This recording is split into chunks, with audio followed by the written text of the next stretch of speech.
लोगों के बीच में कथा श्रवण कराई। अगर कोई गलती बनी हो तो क्षमा करना, क्योंकि कहते हैं ना, क्षमा बड़ों को चाहिए, छोटे को उत्पाद। और हम तो छोटे हैं, छोटे से भी छोटे आपके पैरों की रज। न तो कथा कहने की अकल है, ना ही कोई बड़ा कलाकार हूँ।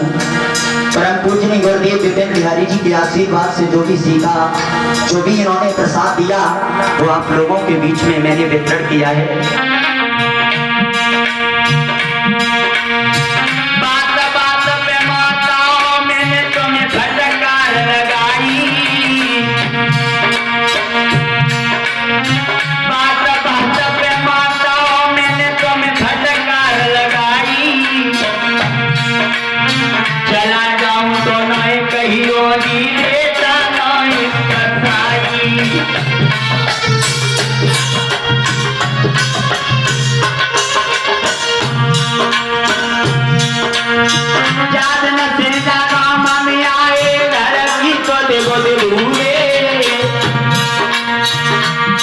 जिस दिन से इस ग्राम रमपुरा में मेरा आना हुआ, उस दिन से आज 9-10 दिन हो गए मुझे, लेकिन मैंने अपने घर पे भी बात नहीं की। अपनी माँ का भी प्यार भूल गया, क्योंकि कमेटी में जितनी भी माताएं हैं सब मुझे अपने बेटे का प्यार देती हैं।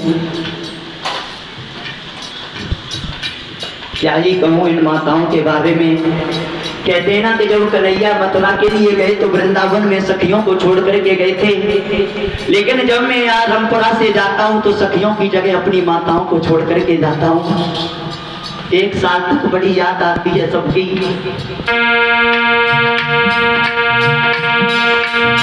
जागन से जागो मम्मी आए, बोले बोले भैया बहन नबी चले के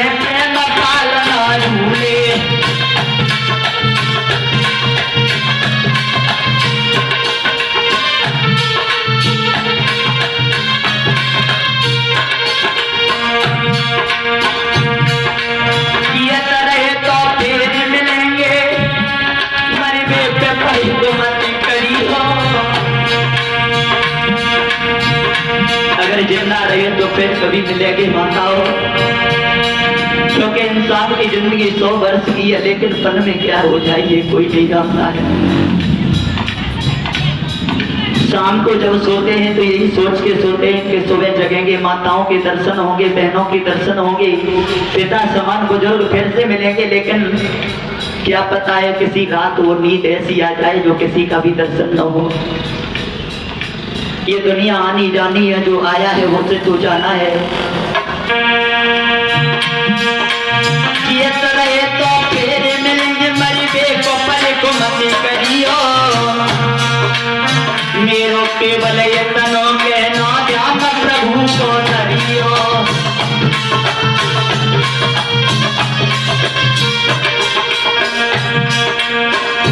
लक्ष्मी माता जी मुझे अपने बेटा का प्यार देती हैं। माया माता जी ने कभी ये नहीं सोचा कि ये बेटा जिला बेटा से आकर के हमारे बीच में कथा कहता है, बल्कि यही समझा कि अंशु मेरा बेटा है। सरोज रानी माता जी हैं, कभी उन्होंने ये एहसास नहीं होने दिया कि मैं कोई गैर हूँ। कभी उन्होंने मुझे एहसास ये नहीं होने दिया कि मैं इस उत्तराखंड में आकर के कथा कह रहा हूँ, बल्कि मुझे यही लगता है कि मैं उत्तराखंड में नहीं बल्कि अपने गांव में बैठा हुआ हूँ, अपने घर बैठा हुआ हूँ।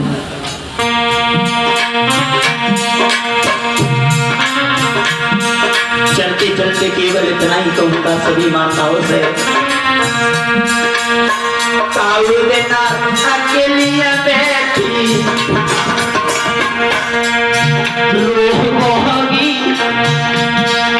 जब मैया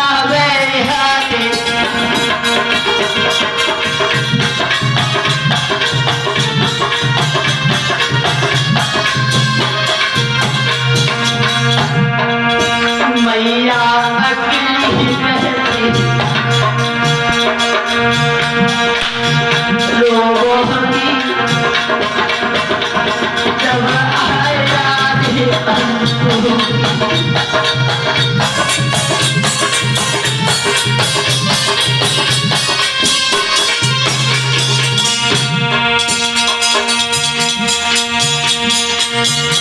कहते डाली है हरी भरी तो फूल फिर चले गए।